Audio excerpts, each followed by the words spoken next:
With the entire industry hell-bent on cost-cutting no matter, well, the cost, do you think we'll see a shift towards smaller scale from the big AAA studios? For example, I loved God of War Ragnarok, but two games, each half the size of it, would be more profitable and allow us to play more entries sooner.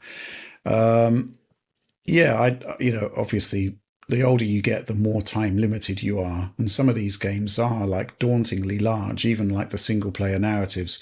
So in a sense, I kind of think this is okay, as long as the price is scales accordingly. And actually looking at that Insomniac leak, which was quite an insightful look into the financials of AAA games. There was the suggestion that one thing they're potentially looking at is essentially scaling these games into smaller episodes as such. John, what do you make of this?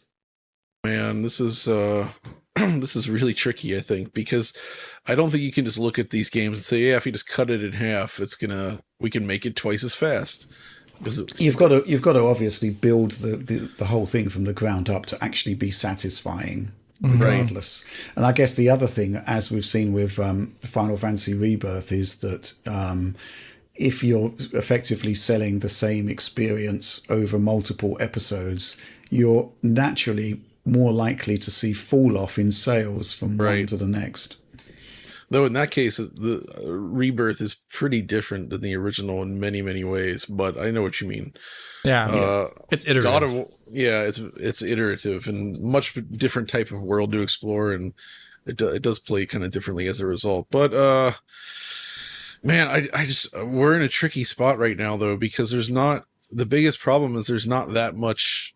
Based on statistics that have been going around, like Chris Dring shared some yesterday as well, that basically when you look at the percentages of where players are spending their time, 25% or so are dedicated to things like Roblox, Fortnite, and the like. And then there's various other in there, but out of all that chart, only like 8% of total gaming time is dedicated to new releases like this. So it's like a small piece of the pie now compared to the overall gaming market. And it just feels like younger generations aren't that interested in this stuff anymore, which whatever, that's fine. They're happy to mess around in Roblox instead. And as a result, we've kind of hit the point where like it's tricky because as hardware continues to improve, become faster, technology evolves, you're able to do more impressive things, but those things take more time and money to make. But now the audience is either shrinking or staying the same, so it can't support those budgets anymore. So, and like that thread yesterday from a previous Square Enix employee, it's like a lot of these budgets and things are decided like 5-7 years ago. And they're making a guess as to what the market's going to be when the game hits and sort of adjust their budgets on that. And they can't always, because they take so long to make, that's like a lot of time where you have to wait to see how it shakes out before you know if you made the right call or not. And a lot of these companies, I mean, you don't necessarily see these trends coming. You don't see Fortnite coming from it, out of nowhere and taking over the industry. You don't see a lot of that stuff. And also there's just a subset of people that still they're going to play their specific games. They're going to play Call of Duty. They're going to play their FIFAs. Well, it's not FIFA anymore. They're going to play the EA FC or whatever they call it. There's just, so it's just like, I feel like the PS2 era was this perfect storm where like, you could make attractive, smooth running games, but the budgets and time of development was just short enough where even if you weren't like a gigantic hit, you could still sell enough to be profitable. And so you were able to see a huge variety of games being made and developers making tons of games.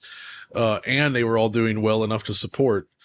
And the balance has shifted, and I don't think that's so feasible anymore. And I also don't think you can look at like Santa Monica and be like, all right, guys, time to scale back the graphics, time to scale back the length, time to make small indie style games now. The market won't like that either, and they'll probably even fail on that point. So I don't know what to do. Alex, what do you want to do? Wow. Thinking about scaling back games, though, I'm reminded of Valve doing episodic content for Half-Life 2. Which they abandoned very quickly. Yeah, but I don't know if that was because it was unsuccessful for them or just because Valve has such a... It's just Valve. It's just a weird structured company where people just lose interest and so nothing gets made. I don't know if that was why. But I feel like there is a good middle ground that could be achieved. I think one thing that I would like to see games do in general, because I do think they're probably money, time, and other things, is just cut back on extremely polished, non-interactive cutscenes.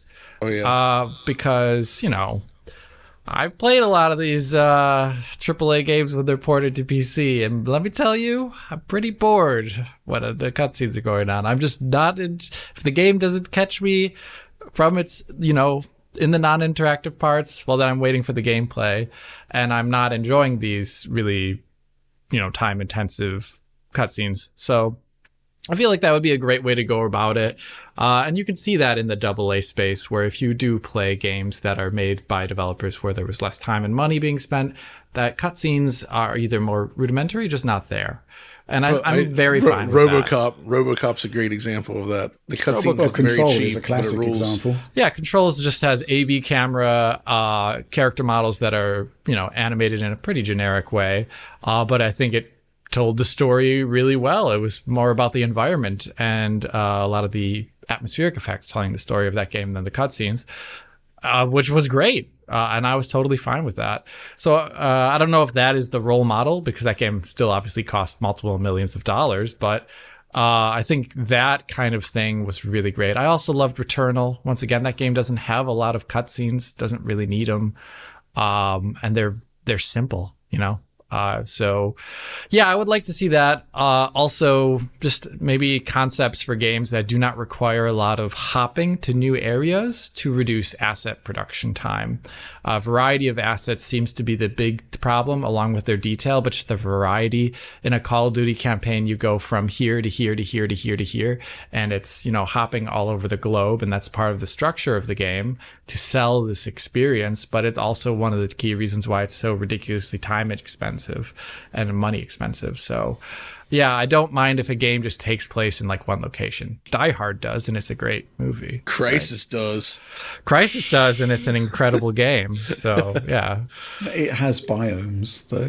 Yeah, but there's a wonderful presentation about how they tried to achieve it without doing a lot of bespoke art. They used procedural shading and things like that to make it. So it's Modern Warfare 3 seemed to try and pare things back by doing a lot of missions in the Warzone map, which was quite an interesting idea, but I don't think it particularly worked. Yeah, I don't believe so. Okay, I don't think there's any easy answer for this one.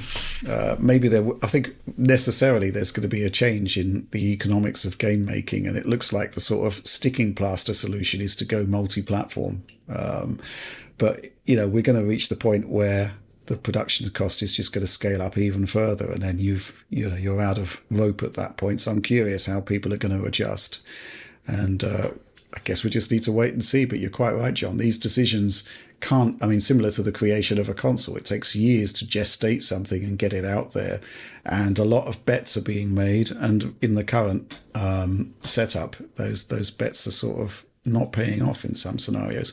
I'd be really interested to see the results of Assassin's Creed Mirage, which was a much smaller scope series entry compared to Valhalla and whatnot. Yeah, and maybe that would cause some rethinks.